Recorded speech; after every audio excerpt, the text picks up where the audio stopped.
1910년 4월 10일 영국에서 출발한 타이타닉호는 미국 뉴욕을 향해서 항해를 합니다. 영국에서 타이타닉호에 대한 기사가 나왔는데 당시 최첨단의 기술을 이용해서 만든 선박으로서 신도 이 배를 침몰시킬 수 없다는 기사였습니다.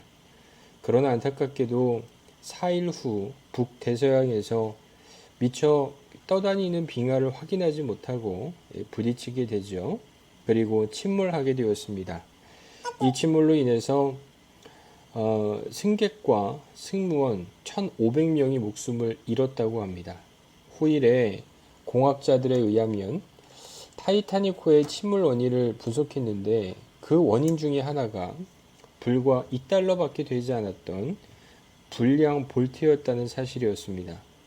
불량 볼트 하나가 결국 배 침몰 원인이 되었고 수많은 무고한 생명이 희생을 당하게 되었다는 거죠. 우리의 삶에서 죄의 문제는 극히 일부분일지 모르겠습니다. 그러나 극히 일부분이라고 무시할 수 없는 이유는 죄는 한 사람의 인생을 침몰시키고도 남을 파괴력을 지니고 있다는 사실입니다. 저는 이것을 죄의 나비 효과라고 부릅니다. 죄는 영혼을 병들게 합니다.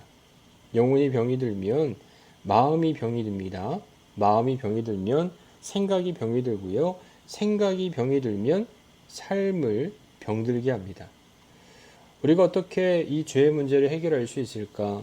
어렸을 때 집에서 개를 한 마리 길렀는데 평소에는 주로 묶여 있는 겁니다.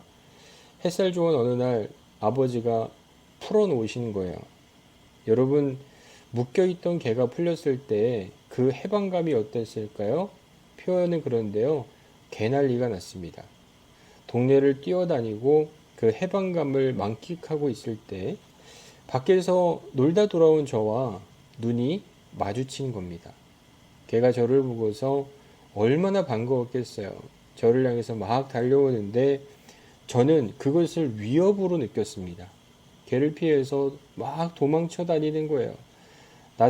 나를 살려달라고 소리를 치며 이렇게 뛰어다니는데 이러다가 잡혀가지고 죽겠구나 생각했을 때 앞에 아버지가 눈에 들어오는 겁니다. 마지막 힘을 다해서 전력으로 아버지께 달려가는 거죠. 울면서 아빠를 부르며 아버지에게 풀썩 안기는 겁니다.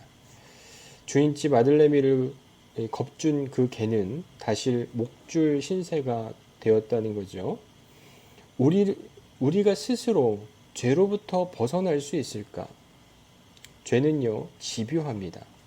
우리를 따라다닙니다. 우리를 지배합니다. 우리에게 명령하는 것입니다.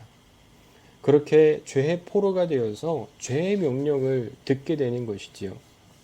요한복음 1장 12절에 보면 영접하는 자, 곧 그 이름을 믿는 자들에게는 하나님의 자녀가 되는 권세를 주셨으니 말씀합니다.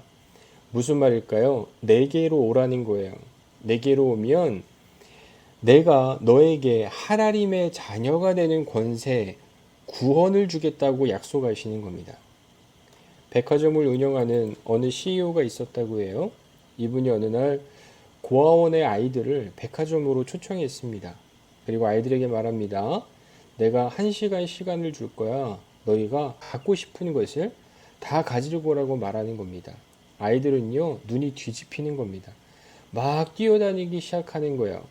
그런데 어느 아이가 쭈뼛거리며 움직이지 않습니다. 사장이 묻습니다. 너는 왜 뛰어가지 않니? 가지고 싶은 게 없니? 묻자 그 아이가 어렵게 입을 떼는 겁니다. 네, 갖고 싶은 것이 이곳에 없습니다. 사장이 다시 한번 묻는 거예요. 야, 너가 정말 원하는 게 뭐야? 얘기해봐. 내가 다 들어줄게. 그러자 이 아이가 어렵게 입을 떼면서 말하는 겁니다. 아빠가 갖고 싶어요.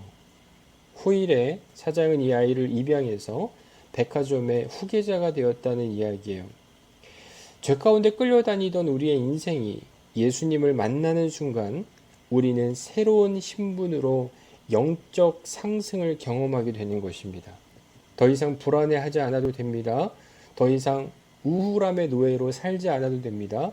더 이상 정신의 고통에 시달리지 않아도 됩니다. 더 이상 세상과 자신을 비교하며 비굴하게 살지도 않아도 되는 것입니다. 왜 그럴까요? 나는 하나님의 자녀가 되었기 때문입니다.